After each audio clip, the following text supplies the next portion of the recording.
At saka hindi hirap naman kasi guys, kasi mag-exercise ka lang, at saka yung trabaho namin kasi misa napapagod din kami, kaya yan mga guys, kaya kailangan natin ng energy. Mamaya guys, pagka okay na, makaumpisa na kami ng trabaho, ayos na, para maganda naman yung mga pakiramdam namin, para okay na okay pag sa exercise na. Ayan, tatapusin lang namin. Ayan si grabe exercise nyo. Yung mga kasamahan ko sa yan kasi yan mga okay na okay exercise namin yan. Tuwing umaga yan mga guys, exercise namin dyan. Ayan si shout out. Ayan si Mark.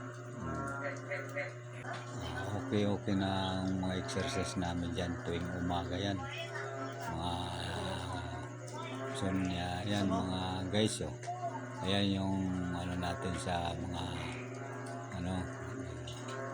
at saka na yun si Nenyo. Ayan, yung mga exercise namin dyan tuwing umaga yan mga guys. Yan mga exercise namin dyan tuwing umaga para gumanda yung aming mga katawan. Ayan guys, tuloy-tuloy lang guys exercise namin yan. Ayan, pagkatapos ng exercise namin guys, kaya yung nakikinig kami dyan sa siyempre sa mga payo ng mga aming mga safety. Ayan, siyempre pakikinggan muna namin yan. Mahirap yung